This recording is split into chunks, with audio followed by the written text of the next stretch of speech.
and I was going through everything, and I thought it was Baldoni's team who filed this. Why does Blake Lively's team want to admit that they said and did all these things?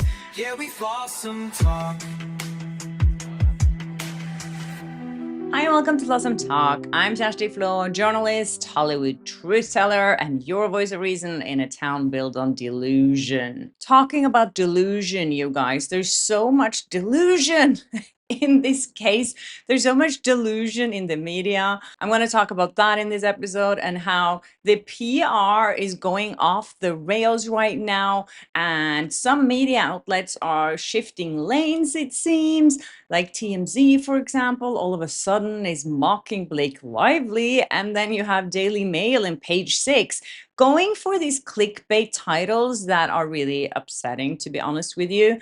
And then you have Us Weekly being the most balanced outlet out there. Things are a bit crazy right now, and it's hard to find out who you can actually trust. So I'm going to go through some of that stuff later on. But first, I wanted to point out this new filing from Blake Lively's team. Again, they're really trying their best to get rid of Brian Friedman here. And as you know, they want to see discovery on up till today because they think he's part of the smear campaign because he said things about Blake Lively in the press. So Justin Baldoni's team responded to that last week, and now Blake Lively's team has responded again, telling the judge that Brian Friedman is on this mission to smear Blake Lively.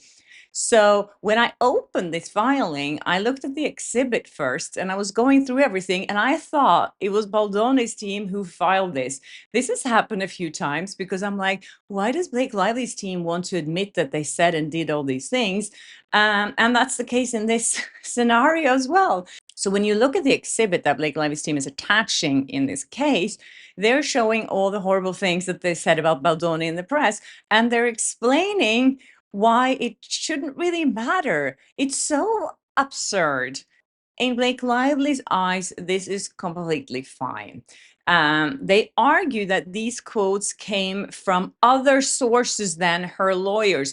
So as long as it's coming from a source, as you know, there's a lot of sources in all these outlets all the time that refuses to give their name. So they're making themselves untraceable.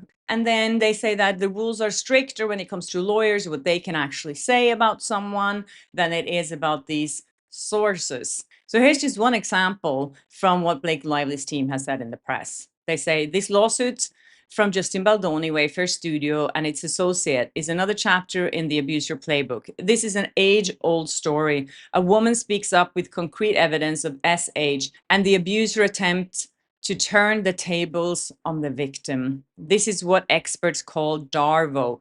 So how they're explaining that this is totally fine and it's not offensive or anything like that. They're saying that this only discussing the claims and offenses and defenses, and there's no attack on credibility, character, or reputation. If someone said that about someone I know to the press, I would definitely say that they're attacking their reputation, their character, and their credibility, because they're painting him as an abuser. And that, in their eyes, is completely fine, although they have absolutely no evidence backing this up. Here is another example that Blake Lively's team is using. So this is what they said in another setting. They said, any woman who has been inappropriately touched in the workplace will recognize Ms. Lively's discomfort. This is an answer to that video, the dancing scene video. So this is a response to that, which came from her lawyer. They will recognize her attempts at levity to try to deflect the unwanted touching. No woman should have to take defensive measures to avoid being touched by their employer without their consent. While they are focused on misleading media narratives, we are focused on the legal process. We are continuing our efforts to rewrite Mr. Baldoni and his associates to answer in court under oath rather than through manufactured media stunts.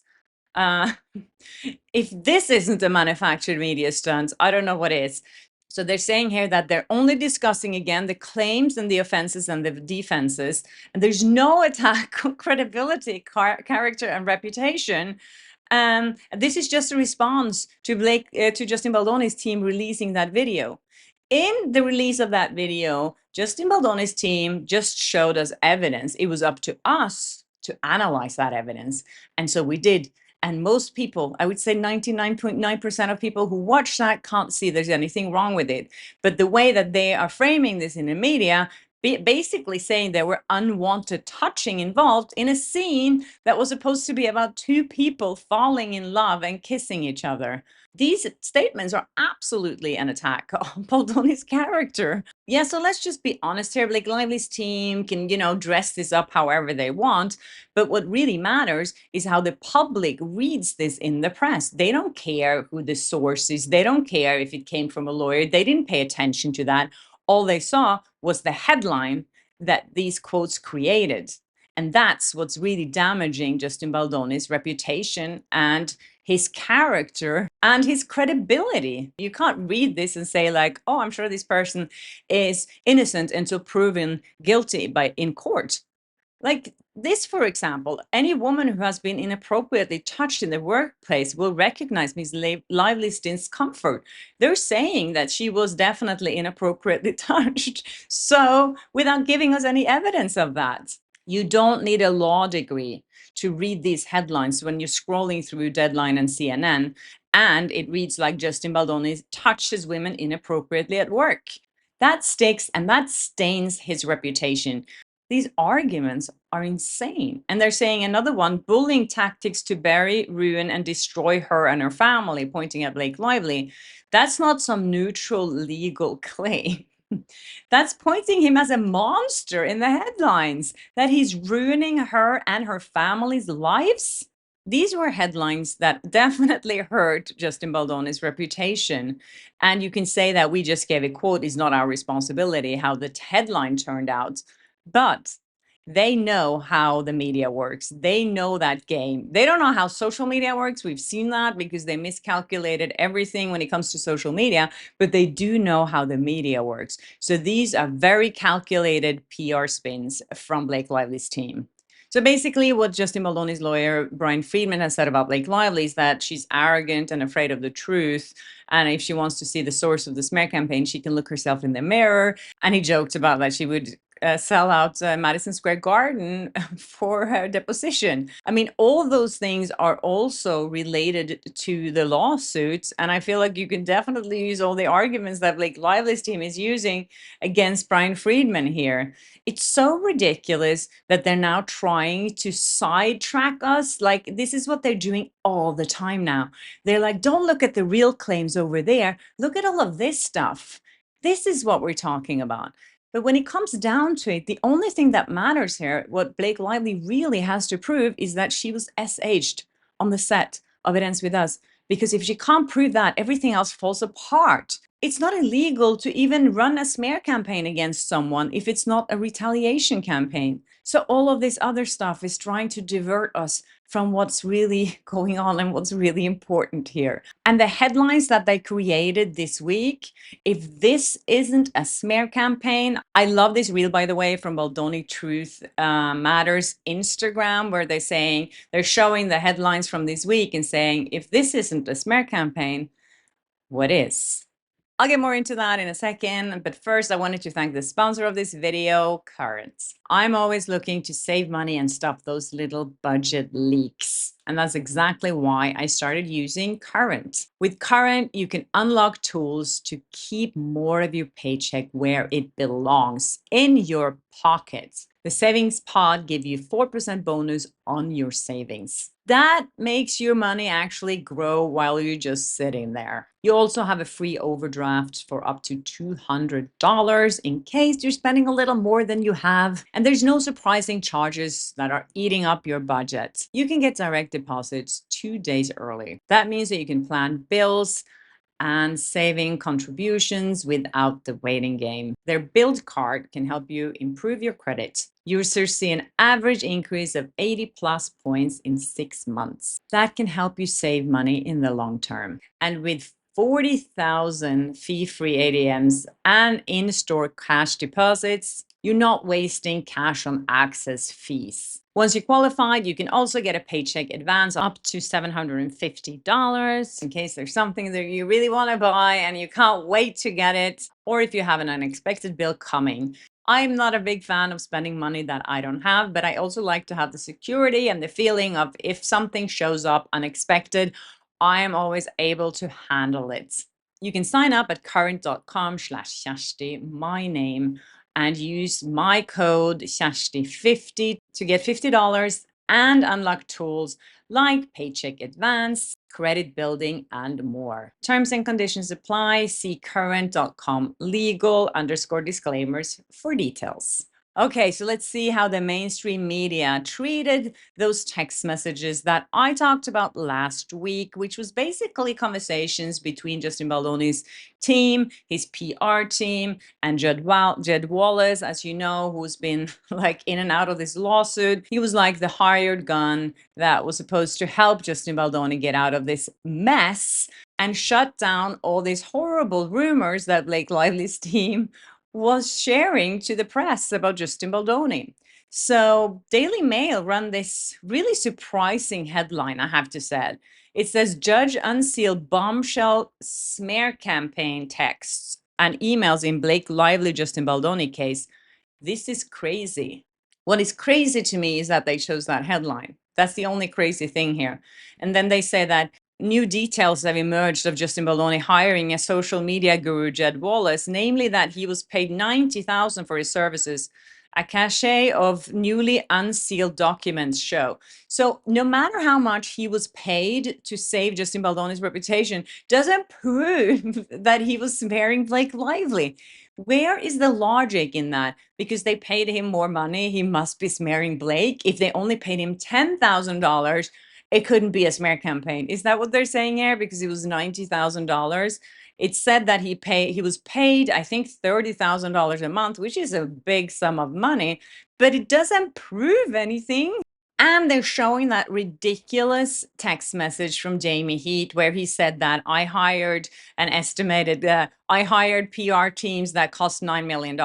Of course, he didn't hire $9 million worth of PR. The budget for the movie It Ends With Us was $25 million.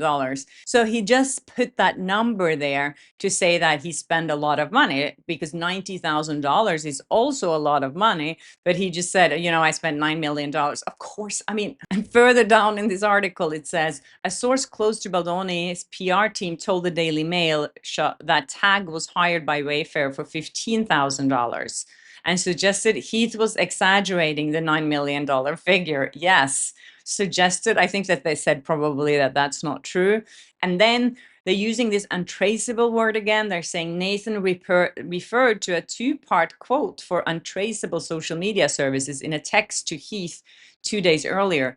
Untraceable, this is the word that they keep using all the time. But as I said earlier in this episode, what Blake Lively's team is doing when they are placing all these headlines in the press that they've been doing lately, and they have sources close to Blake Lively in those articles, those are untraceable. And if someone is pushing pro-Baldoni content on social media, that's also untraceable. And that's what Blake Lively team is doing every single day, especially on Reddit. They have a lot of people working for them on Reddit trying to push pro-Blake Lively statements and pro-Blake Lively theories. And then they're talking about money that will be for creation of social fan engagements to go back and forth with any negative accounts, helping to change narrative and stay on track. It says nothing about smearing Blake Lively. It says about changing the narrative because she was going out in the press trying to smear Baldoni, as we've seen with Leslie Sloan and all the things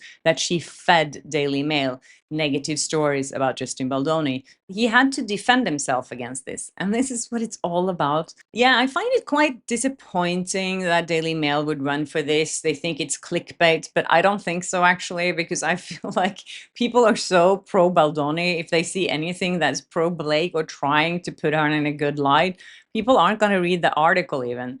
And then they continue saying the source said creation of social fan engagement meant using anonymous accounts controlled by Wallace's team to push already existing pro-Baldoni news stories on social media and argue with lively fans online. But the source added that this work ended up being unnecessary due to the large amount of organic criticism of Lively from real accounts. But Blake Lively's team maintains that there is evidence of a smear campaign against the actress, claiming that the messages allude to a plot using fake accounts to spread negative stories about Lively. A spokesperson for Lively told the Daily Mail, a spokesperson, an untraceable source, right? Told the Daily Mail, there is an overwhelming amount of evidence documenting the smear campaign instigated by Justin Baldoni, Melissa Nathan, Jed Wallace, and the rest of the Wayfair parties.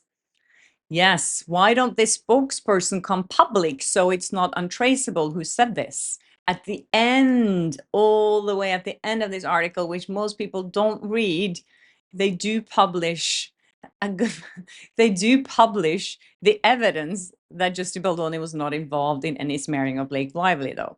It says in an internal group text involving Nathan and her employee, Katie Case wrote that Lively's team ought to grow up and that her team had nothing to do with negative press aimed at the actress. These are internal text messages. And she says, someone has to tell them to grow up. They promoted a movie about DV as if it was a silly rom-com, she wrote. Yeah, so much for that Daily Mail research. And then page six is doing something similar. They're saying bombshell smear campaign texts and emails in Justin Baldoni Blake Lively legal drama unsealed by judge. The group planned to monitor and report forums, threads, and sites working against Wayfair's studio, Justin, and overall narrative, as well as their derogatory comments.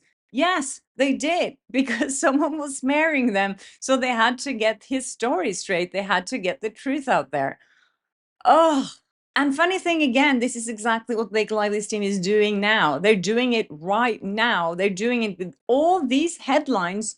And page six just did one of those headlines. The narrative that Blake wanted out was that Justin Baldoni was a creep. And of course, he didn't want that narrative, so he hired people to help him. And that's the end of this story. There is no bombshell here. Page six, nothing. It's funny when you read the comments on this page six Instagram post where they're promoting this article, there is no support for Blake Lively whatsoever. So I'm glad people don't buy into this. But as I said before, you know, most people just scroll through headlines and they're like, oh, that's what happened. Okay, now we know what happened in that case. So that's why this is very damaging. Surprise, surprise, Us Weekly is the only one with a neutral headline about this. They only said Judge unseals text messages and emails in Justin Baldoni and Blake Lively lawsuit. One of the exhibits showed a text exchange between Baldoni and his publicist. In the correspondence, Baldoni shared a screenshot of an Instagram profile that was an example of someone trolling Blake. On his page, that didn't seem like a real account. The publicist stated that it could be an actual troll and that it was 100% not anyone from his team. All the other outlets forgot to mention this. That is a very important message that was attached as evidence here, that they actually called out bots trying to go after Blake Lively. And they said, this is a troll, this isn't a real account, and we are not behind this. We would never do this. Thank you, Us Weekly, for making that point so early on in the article. And then they say, recently Lively was deposed by Baldoni's legal team in New York City. According to a heavily redacted portion of the transcript obtained by Us, Lively stated that she believes the alleged smear campaign against her doesn't feel like it's ended. It doesn't feel like that because people still don't like her. So she feels that way. And as you know, this lawsuit is only about Blake Lively's feelings when it comes down to it. And it says here that Blake Lively's team was very pleased with the outcome of her deposition and now look forward to deposing Justin Baldoni and each of the co-defendants in short order. It also seems like, thank you, Lisa, for sending me this clip from TMZ where they're talking about, they have these like recorded meetings at TMZ and they talk about different cases or different things happening in pop culture. And they did talk about the new Blake Lively movie. And they said this. Attention movie fans! Your favorite leading lady is going to be back on set because Blake Lively has just been cast in her first movie since It Ends With Us, and it's an action rom-com. Oh God, who is the leading man? Unclear, but pretty sure we can rule out one person. Yeah. Yes, and everyone is super excited, like this fan.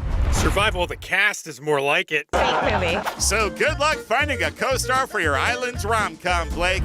It seems like Ryan Reynolds only bought the goodwill of TMZ on print and not on video, because here they're actually being honest about what they feel about her, saying good luck to find a new co-star and basically reading up comments, hate comments to Blake Lively online. So this was a little surprising, actually. Anyways, that's it from you guys. I'm sorry if this episode wasn't uplifting in the way I'm hoping to always make my episodes more uplifting. But I feel like these are things that are very important to look at. And I find that the way that the media has been treating this is really upsetting to me and very surprising. So yeah, hopefully tomorrow we have some better news. So please stay tuned and come back. And if you haven't subscribed yet, please do and hit the notification bell so you don't miss an episode of Flawsome Talk. And I'll see you in my next one. Yeah, we Bye. Flawsome Talk.